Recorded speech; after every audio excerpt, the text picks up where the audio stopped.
Hi everyone, I am Aman Khan and welcome to Law It by Aman. So हमारा last topic था succession and administration under Muslim law और आज हम cover करेंगे inheritance का part 1. या सो pre Islamic era में कैसे डिवॉल्व होती थी एक पर्टिकुलर पर्सन की प्रॉपर्टी. जो नियरेस्ट मेल एग्नेट या एग्नेट्स होते थे उन लोगों पे वो प्रॉपर्टी डिवॉल्व होती थी. असेंडेंट्स के ऊपर तरजीह होती थी डिसेंडेंट्स की और कोलैटरल के ऊपर तरजीह होती थी असेंडेंट्स की. या और जब एजेंट्स इक्वली डिस्टेंट होते थे एक पर्टिकुलर डिजीज से तो जो एस्टेट होती थी वो पर कैपिटा के हिसाब से डिवाइड हो जाती थी. ये था तरीका प्री इस्लामिक एरा का. Now with the advent of इस्लाम ने कस्टम्स को थोड़ा बदला, पूरा चेंज नहीं किया लेकिन उसमें थोड़े एडिशंस किए. जैसे डॉटर्स वाइफ का भी राइट ऐड किया इन द इनहेरिटेंस. या एग्नेट्स के साथ साथ कॉग्नेट्स भी इंक्लूड किए गए. तो जो कॉग्नेट्स होते थे उनको न्यूली क्रिएटेड एयर्स कहा जाता था क्योंकि उनको प्री इस्लामिक एरा में कोई भी शेयर नहीं मिलता था in the property of the particular diseased. Okay, so ये चेंज आया pre and post Islamic times में. नाउ जब एक पर्टिकुलर पर्सन की डेथ हो जाती है तो इनहेरिटेंस के थ्रू क्या क्या डिवॉल्व होता है. या पहला है उसका जो फ्यूनरल एक्सपेंसेस हैं वो. दूसरा expenses of obtaining probate and letter of administration from the court. तीसरा debts. चौथा legacies which are subject to limit of testamentary powers. And last है wages for personal services जो एक particular disease ने ली होंगी within 3 months prior to his death. तो ये 5 चीजें जो पास ऑन होती है इनहेरिटेंस के साथ. ऑलराइट, इन सब चीजों को अलग करके पे करके जो बची हुई एस्टेट होती है वो फिर डिवॉल्व होती है एयर्स पे इस्लामिक लॉ के हिसाब से. या in the case of Hakim Rahman versus Mohammad Mahmood Hassan, ये केस है 1957 का. पटना हाई कोर्ट ने हेल्ड किया था कि upon the death of Mohammad and upon the death of a Muslim जो पूरी एस्टेट होती है it transfers upon his heirs, it devolves upon his heirs at the moment of his death. और जो एयर होते हैं वो उसकी एस्टेट सक्सीड कर लेते हैं as tenants in common. Alright, और हर एयर जो होता है वो अपने पर्टिकुलर शेयर के हिसाब से उस पर्टिकुलर डिजीज के डेथ्स के लिए रिस्पॉन्सिबल होता है. सो नाउ जनरल रूल क्या है कि जब तक एक पर्टिकुलर पर्सन जिंदा है उसके जो एयर्स हैं उसके इनहेरिटेंस का राइट स्टार्ट नहीं होता. इनहेरिटेंस का राइट स्टार्ट होता है the moment a person dies. उसके बाद उसकी प्रॉपर्टी का इनहेरिटेंस का जो राइट है उसके एयर्स को वो चालू होता है. ऑलराइट, तो जो इनहेरिटेंस है it opens for the first time after the death of a particular person. और उसकी डेथ के पहले उसका कोई भी एयर सिर्फ इस बेसिस पे उसकी प्रॉपर्टी में हक नहीं मांग सकता कि वो उसका एयर है या इनहेरिटेंस के लिए क्लेम नहीं कर सकता. इनहेरिटेंस जो होती है वो ओपन होती है after the death of particular person. Now there are certain principles जो गाइड करते हैं लॉ ऑफ इनहेरिटेंस को. या कुछ प्रिंसिपल जो है वो अभी चलन में है, चल रहे हैं, कुछ पुराने हो चुके हैं. या बेसिकली 5 प्रिंसिपल्स हैं. पहला है रूल ऑफ रिप्रेजेंटेशन, दूसरा है रूल ऑफ एक्सक्लूजन, तीसरा है रूल ऑफ प्रिमोजेनेचर, चौथा है rule of vested interest and the last is rule of spes successionis. Yeah now first is rule of representation. ये जो प्रिंसिपल है ये यूज होता है टू डिटरमाइन कि एक पर्टिकुलर एयर को क्या डिवॉल्व हो रहा है और कितना डिवॉल्व हो रहा है. या 2 तरह से एक इनहेरिटेंस जो है वो जा सकती है. पहला है per stirpe, दूसरा है per capita. नाउ पर स्टर्पीज मतलब पर्टिकुलर ग्रुप को एक पर्टिकुलर शेयर दे दे पर वो अपने हिसाब से उसको डिस्ट्रीब्यूट करे. और दूसरा है per capita, that is her air का एक पर्टिकुलर शेयर मेंशन है कि इसको इतना मिलेगा and all that equally divide हो गया हर एक शेयर में. फॉर एग्जांपल एक्स है, उसके 2 सन्स हैं वाई एंड जेड. वाई से again he has 2 grandson A and B और जेड से है C. Now if Y and Z dies तो जो एक्स की प्रॉपर्टी होगी, अगर हम पर स्ट्राइप से जाएंगे तो एक्स है जो ग्रैंडफादर है उसकी 2 में हिस्से में बटेगी प्रॉपर्टी, वाई एंड जेड को हाफ हाफ. उस हिसाब से वाई के जो 2 बच्चे हैं उसमें वो कलेक्टिव हाफ जाएगा और जेड का जो एक बच्चा है सर्वाइवर उसमें वो पूरा हाफ डिवॉल्व होगा. या ये होगा पर स्ट्राइप. पर कैपिटा हिसाब से क्या होगा, पर कैपिटा के हिसाब से होगा कि वो उसके जो तीनों ग्रैंडसन है उसमें 1/3 डिवाइड हो जाएगा. ये है पर कैपिटा. ये डिफरेंस होता है पर स्ट्राइप और पर कैपिटा में. पर स्ट्राइप बेसिकली शियाज में यूज होता है, पर कैपिटा जो है वो सुन्नी लॉ का कांसेप्ट है. Now second is rule of exclusion. वैसे under Muslim even an unborn person has a right to inheritance. Yeah लेकिन कुछ एक्सक्लूजन्स होते हैं जिनको इनहेरिटेंस नहीं मिलता. पहला है होमिसाइड। इसके दो अलग अलग कंसेप्ट हैं, सुन्नी और शिया। सुन्नी लॉ में अगर एक पर्टिकुलर पर्सन ने किसी का मर्डर किया है, बी इट इंटेंशनल और अनइंटेंशनल, उसको इनहेरिटेंस नहीं मिलेगा।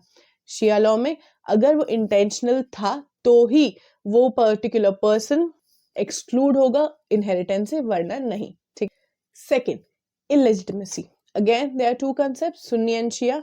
अंडर सुन्नी लॉ एक इलेजिटिमेट चाइल्ड जो होता है, he is entitled to inherit from the mother, alright, but not the father. लेकिन शिया लॉ में एक पर्टिकुलर इलेजिटिमेट चाइल्ड ना माँ से इनहेरिट कर सकता है, ना ही फादर से इनहेरिट कर सकता है।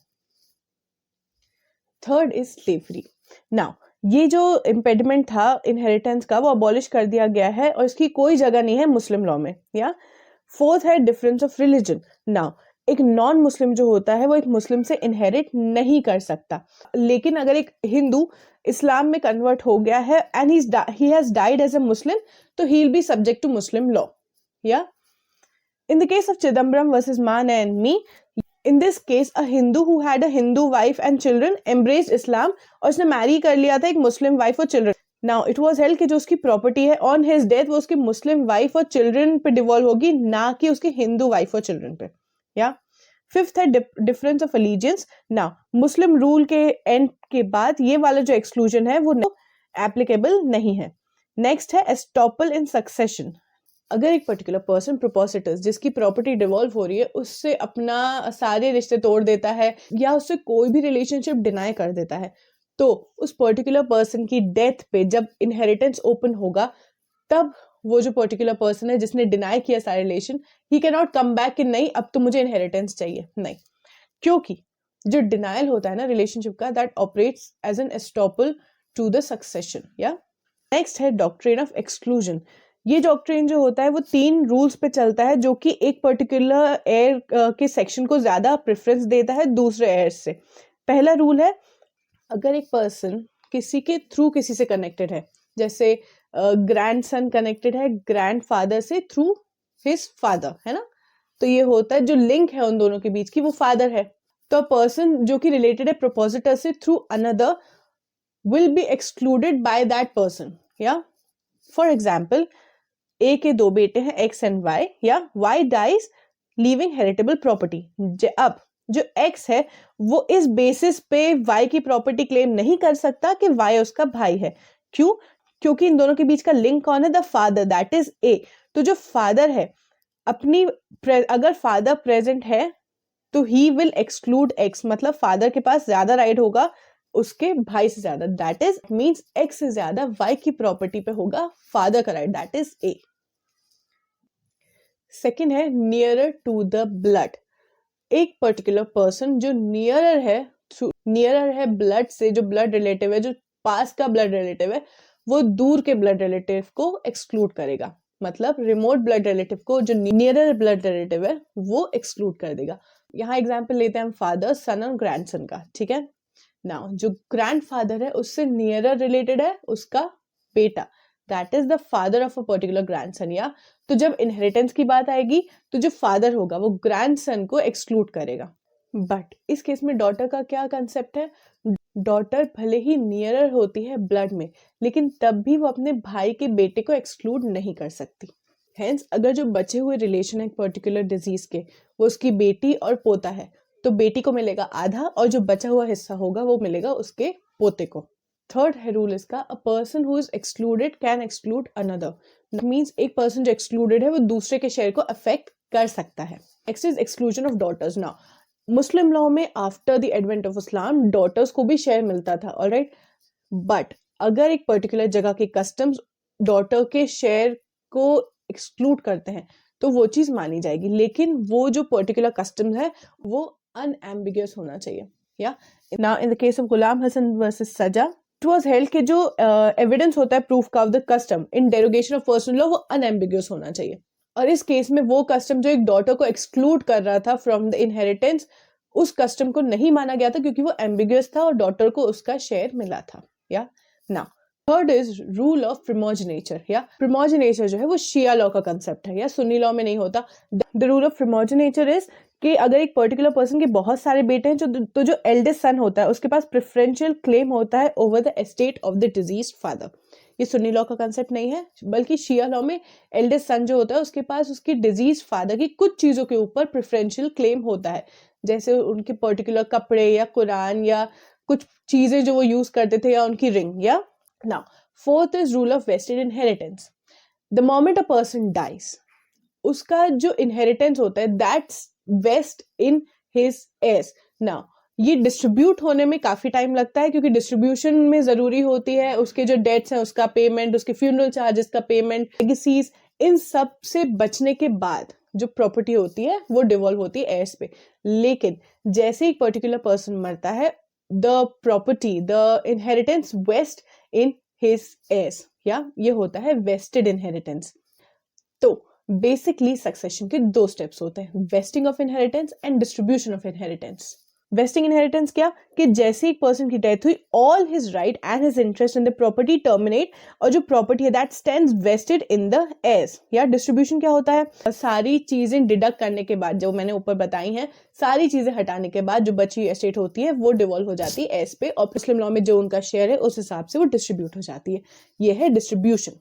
या last is rule of spes successionis. Yeah it is nothing but a chance of succession, जो कि एक पर्टिकुलर एयर के पास होता है जब तक जो ओनर है प्रॉपर्टी का, जिसकी प्रॉपर्टी वो इनहेरिट करने वाला है, वो जिंदा हो।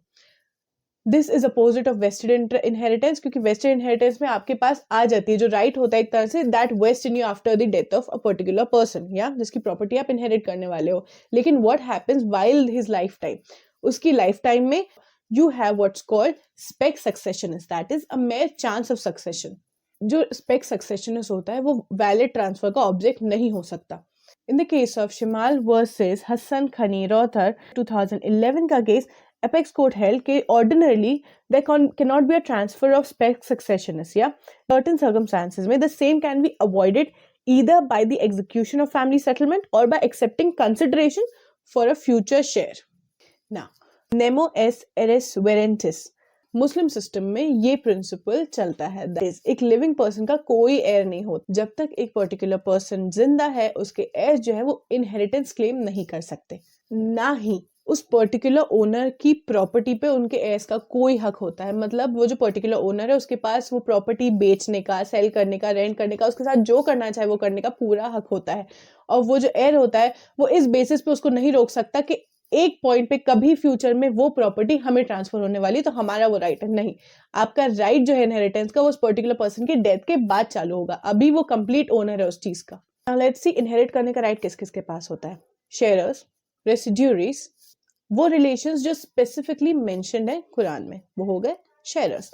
सेकंड, जो बचे हुए हिस्से को सक्सीड करते हैं, रेसिड्यूरीज, उनको कोई मिक्स शेयर नहीं मिलते, all depends upon the residue, जो बचा है उस हिसाब से। द लास्ट इज जो डिस्टेंट किंडर है, वो लोग होते हैं जो ना ही शेयरर्स होते हैं ना ही रेसिड्यूरीज होते हैं। शिया लॉ में दो ग्रुप्स में डिवाइडेड होते हैं। या पहला है heirs by consanguinity और दूसरा है heirs by special case। So with this I end the part 1 of inheritance. For the next part, stay tuned. Till then, good luck. Bye.